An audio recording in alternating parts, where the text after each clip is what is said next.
Hi Sagittarius, this is your love reading po. This is timeless reading for your love reading. Okay, so huwag niyo kalimutan mag-subscribe, okay? Mag-subscribe at i-click yung bell notification para malaman nyo na may bago tayong love reading. So, yun, Sagittarius, kung naka-resonate kayo, comment down. Kung hindi kayo naka-resonate, ibigay niyo po sa iba kasi general reading na. General reading po ito. Okay, so, yun. Isipin niyo po yung person niyo. Pwedeng person niyo ito, partner niyo, pwedeng potential nyong special person niyo, or pwedeng ex niyo, nagkaroon kayo ng loss of connection sa isang tao, na curious ka sa kanya kung ano yung next action niya, kung ano yung nararamdaman niya, kung ano yung gusto niyang sabihin sa iyo. Okay, so isipin niyo po siya. Ready? Okay. Spirits guide, ano po yung gustong sabihin ng person ni Sagittarius sa kanila? I need 4 cards po. I am lost. I don't know what to do.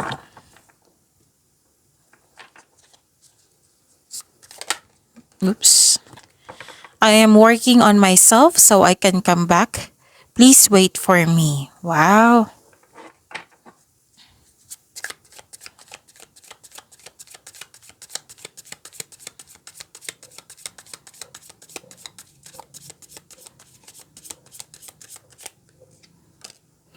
I'm always here for you.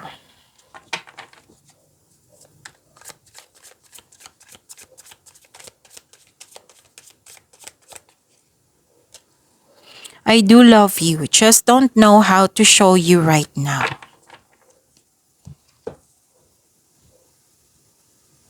Oops.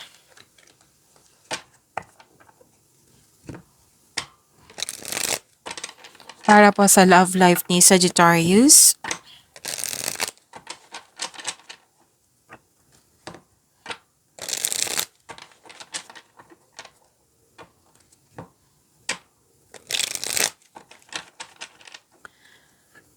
Spirits guide, ano po yung energy sa love life ni Sagittarius?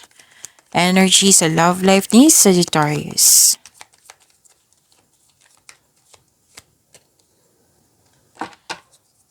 And the clarification of this card po.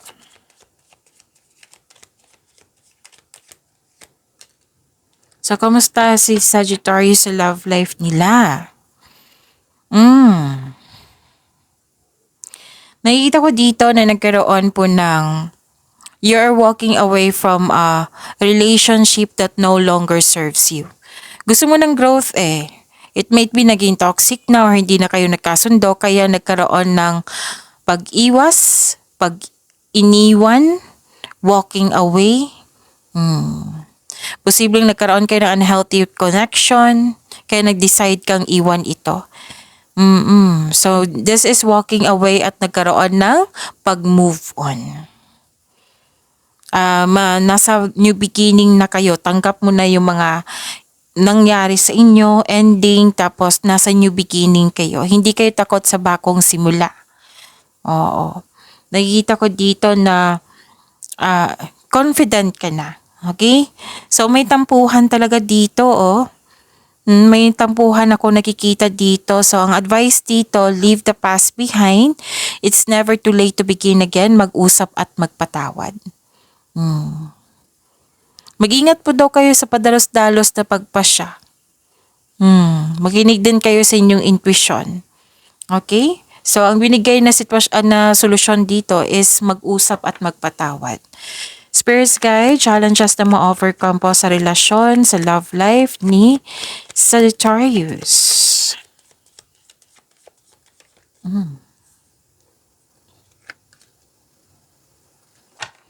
And the clarification of this card po.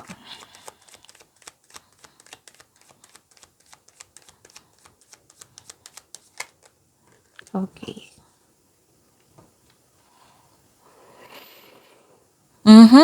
Nakikita ko dito na nagkaroon po ng persistence and okay. Mahaba ang pasensya mo sa inyong partner. Nagkaroon ng concern sa mataas ang ego or pride.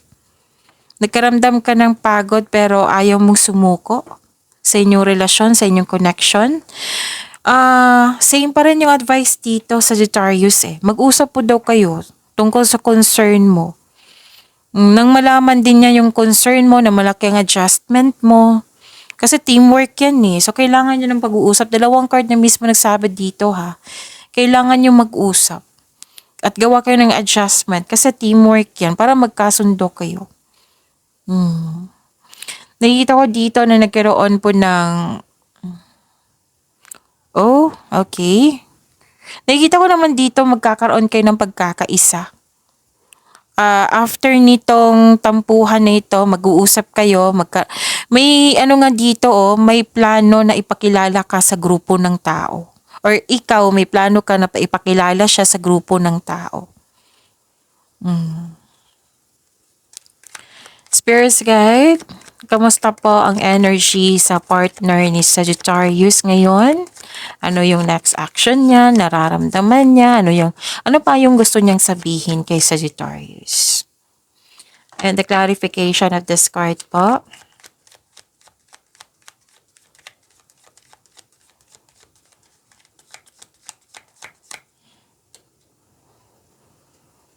Okay.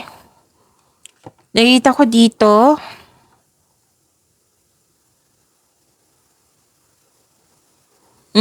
may concern siya sa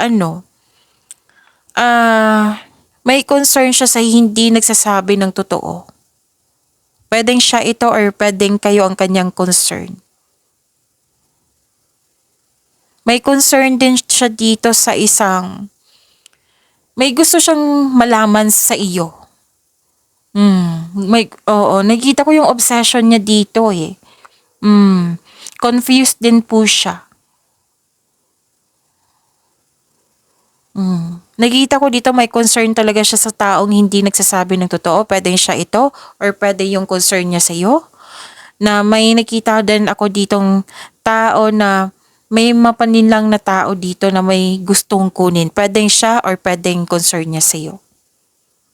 Na nalilito siya eh. Naguguluhan din ako sa kanya. Kaya nga sa first card niya dito, I'm lost. Naguguluhan siya. Ang alam niya lang na gusto kanya, mahal kanya. Pero naguguluhan siya. Which is aminado naman siya dito sa tarot cards niya. Confused. Nakita ko rin dito na nagkaroon po ng gusto niya maging matured kayo. Gusto niya magkaroon kayo ng growth. Sabi niya loyal po daw siya sa iyo. Gagawa siya ng paraan para magkaroon ng stability sa inyong relasyon na hindi magkakaroon ng away, yung pwedeng nagkaroon kayo ng parating away or hindi pagkakasundo. Gusto niya maging stable ang inyong relasyon. So, ego pa rin to eh. Ang sabi dito, siya ang may mataas ang ego. At ang sabi din niya, siya yung kayo po daw ang may mataas ang ego. So, kailangan nyo talaga mag-usap kasi kayong dalawa hindi kayo talaga nagkaroon ng pagkakasundo. Gagawa siya ng paraan ha. Pero may ugali po siyang dapat siya ang masunod. Kasi yung ugali niya is authority. May pagka-leadership din siya. Kalma siya pero sa isip niya naguguluhan siya. Nakikita ko yung personality niya dito. Sa tingin mo sa kanya, kalma siya. Pero deep inside, naguguluhan siya. May nakikita ko rin dito yung personality niya na kung hindi masunod yung gusto niya, magre-react siya.